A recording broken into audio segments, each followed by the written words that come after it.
Welcome to The Explainer. Today, we're digging into this really fascinating, almost cosmic philosophy that tries to answer a timeless question. Why do the most beautiful and talented people so often seem destined for tragedy? It's a wild theory that connects beauty, fate, and, believe it or not, a grand mission for all of us. So let's just dive right in.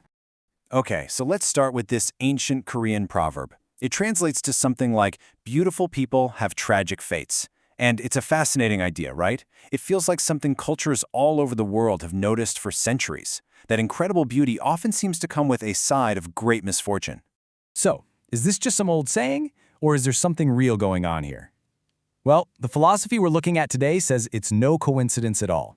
It argues this is actually a hidden law of the universe, and it all boils down to this idea of a cosmic imbalance that we're about to get into.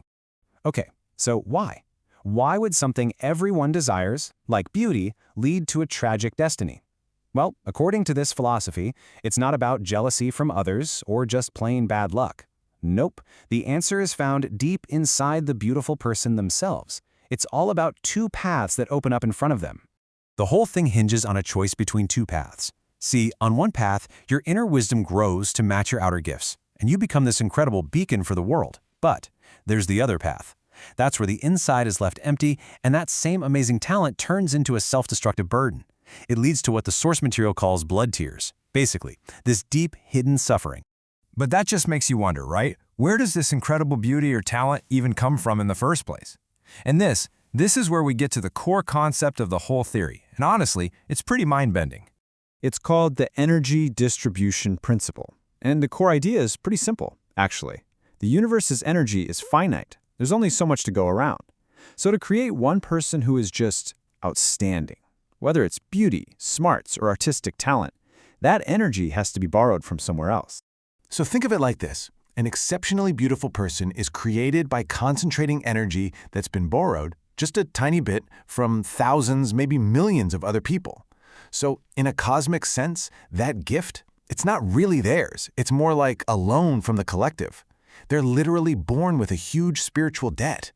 And because that gift is basically a loan from everyone else, it doesn't just come with debt. It comes with a massive responsibility. You could call it a higher calling to serve the very people whose energy helped create you. So, from this perspective, these exceptional gifts are not for your own personal enjoyment. They're basically a public resource. So a beautiful person, in this view, has a duty to be like a mother to the nation or a flower for all people, using their gift to help the world that made them.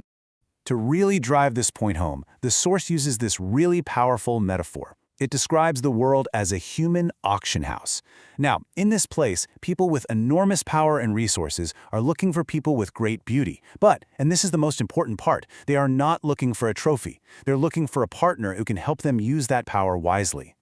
And this idea leads us to a really specific and, practical part of the whole philosophy, something called the partnership rule.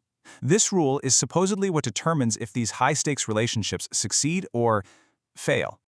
You see, in these kinds of powerful partnerships, the real work starts way after the first attraction wears off. The real purpose isn't just about being happy together. It's about taking on this huge, monumental task of managing incredible power and resources together for the good of everyone. And here's the proposed balance of that partnership. According to this theory, creating the power, that's only 30% of the job. The much bigger, much more critical role, the other 70%, is having the wisdom to operate and direct that power. And that massive responsibility, it falls on the partner who is chosen for their beauty. So this is the key. This is the whole curse of beauty right here. It's simply what happens when someone fails to develop the inner wisdom needed for that 70% job. When a person gets chosen for their 30% outer appeal, but they don't have the 70% inner substance to back it up, that's when the whole thing is destined for tragedy. Okay, let's zoom out for a second. Because this whole philosophy expands way beyond just personal responsibility.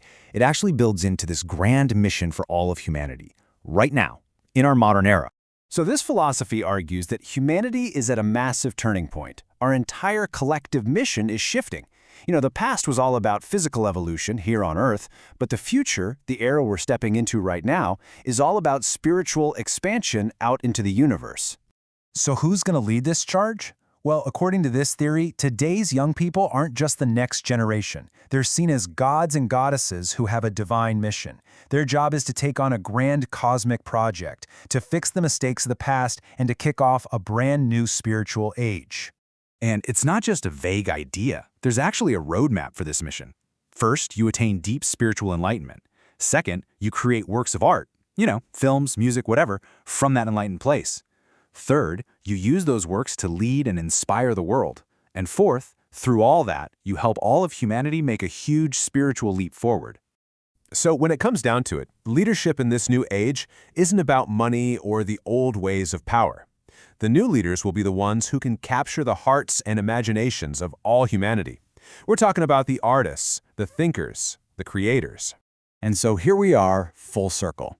This whole grand cosmic explanation started with a simple proverb about beauty, but it ends with a question for you. A new stage has been set. There are no maps. So what will you create to capture the world's heart? What role are you going to play in this new era?